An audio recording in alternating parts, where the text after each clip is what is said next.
Get ready. 5 seconds. Start. Sir, I must thank the honorable mover of this bill for the opportunity that he gave to the House and to myself on behalf of the government to discuss this very important measure. As several honorable members have more or less unanimously projected, the object of this bill is that in a vast country of our size, it is essential that as many articles as are essential to life are brought under a system of price discipline which ultimately reflects into a label being fixed to a commodity on the basis of a reasonable profit and return to the producer and the seller. One can easily see that there cannot be any objection to it. As a matter of fact, on behalf of the government and myself, I wholeheartedly welcome this objective. The principle underlying the bill and the mechanism thereof, as pointed out by the last speaker and by various other speakers, are the two very important ingredients of a piece of legislation like this. Now, the legislation as has been drafted and proposed here is totally inadequate either from the point of view of principle or from the point of view of mechanism which it has before it as its objective. It is one of the most Herculean tasks that can be faced by any civil or other type of government administering any such vast country. I would therefore say what measures this government has taken since independence up till now in this respect, and they may be enumerated by me in a brief way before the House. We had enacted in 2005 the Essential Commodities Act, which had replaced an earlier ordinance which came from the war years, whereby the government was empowered by that statute of parliament and before that by the ordinance to declare certain commodities as essential as given in the schedule of the act. It has been further amended 3 times by the central government. It is one of the most comprehensive measures to bring under the orbit of legal power the power to declare certain commodities as essential and to regulate the sale thereof at every stage.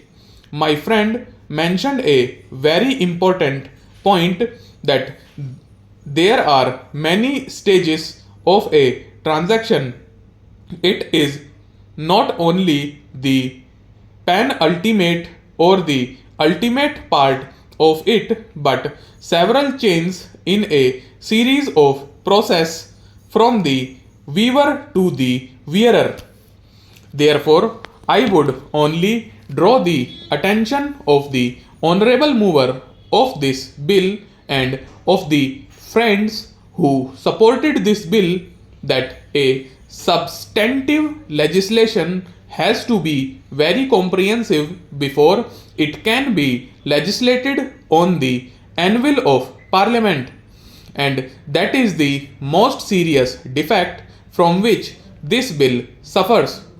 We have in the armory of parliament a legislation again reinforced by the Defence of India Act with a very laudable objective which is before this national government of ours and every section of the house.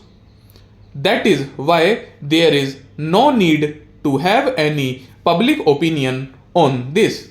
I do not think that anywhere in this country or anywhere in the world will people dispute the need of a reasonable price being charged from a consumer by a retailer or a wholesaler or a producer.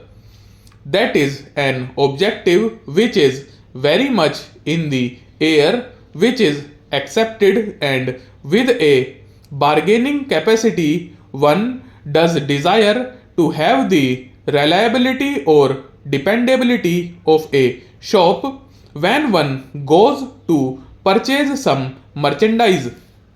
Then comes the mechanism.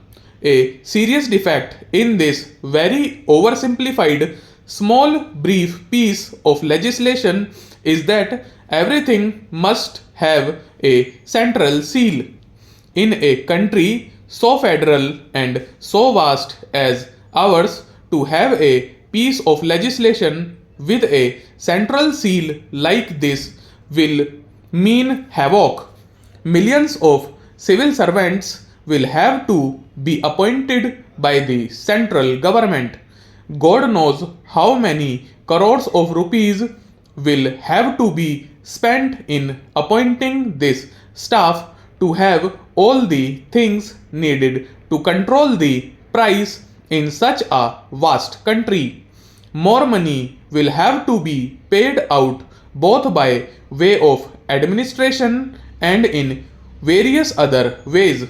Therefore, such a legislation has got to be very much viewed with circumspection, and so both from the point of view of principle and of mechanism, I would say that the bill requires very serious modification. Practically, the original draft is untenable either as a groundwork or framework or as a basis. You cannot declare all commodities to be immediately brought under the purview of this law. There should be a selective phased approach. Firstly, we take those articles which are absolutely essential and basic to life, those which affect most the poor man's daily family budget, and then over a period gradually we go along and the social discipline becomes a national discipline which everybody understands. Various state governments have declared several commodities as essential to life and have stipulated certain prices, and in some cases there has been even the fixing of labels. Stop.